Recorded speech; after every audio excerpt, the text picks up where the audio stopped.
We worship Lakshmi, the goddess of wealth, and yet many daughters don't get their inheritance or own family assets.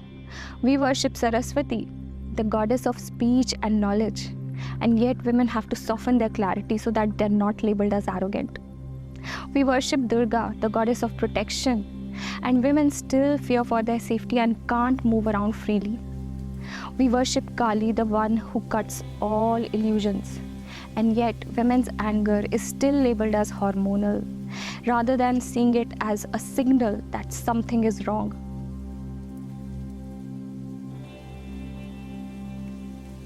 So here's the question that won't leave me alone. If the goddess was the patron of kings, scholars, of victory, wealth, strategy, sovereignty, speech, then why was the same Shakti not allowed to empower the very form in which we worship her? Women's bodies, their work, their freedom. Yes, it's a civilizational strength that Indian culture kept the divine feminine alive, visible, while much of the Western imagination erased her.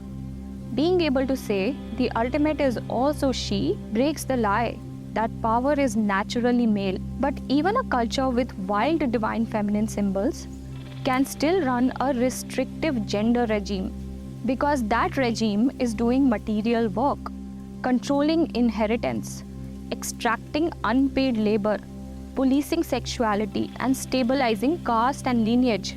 So the system makes an unspoken rule. Feminine power is beautiful as long as it's divine, it's distant and harmless. It's glorious in the temple, but threatening when it's embodied in your wife, in your daughter. A system can worship the goddess and still subjugate women, because worship isn't proof, it could be an alibi, a way to perform reverence loudly so that you don't have to live it quietly. There's another layer to it. Power doesn't only reside in our beliefs, it resides in the generational trauma, in economics. When a culture is subjugated and looted under something like a colonial rule, dignity is crushed in public, economy is stripped, politics is controlled, and people are humiliated. And when power is destroyed outside, people often try to recover it inside. Subjugation doesn't necessarily purify anyone. It creates a compensatory hunger. When you cannot control the world outside, you start hunting for a world that you can control. And the nearest territory is women's bodies, their sexuality, their mobility, their obedience. And controlling women gives families a sense of order when the world is so chaotic and so humiliating outside. The wounded also reach for power, and they take it from the people who are closest to them. So what changes when we want to embody Shakti rather than merely long for her? We need to let the goddess re-educate us about what power actually means. Worshipping Shakti as a woman is not the same as worshipping her as an idea, because worshipping Shakti as a woman lands right in the body.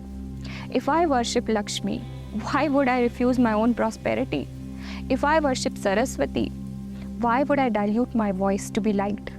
If I worship Durga, why would I be afraid to move my body freely? If I worship Kali, why would I swallow my anger until it shows up as illness? Reimagining Shakti is about refusing inner colonization and letting the symbols really move us and change our life. Otherwise, it's not devotion, it's just denial.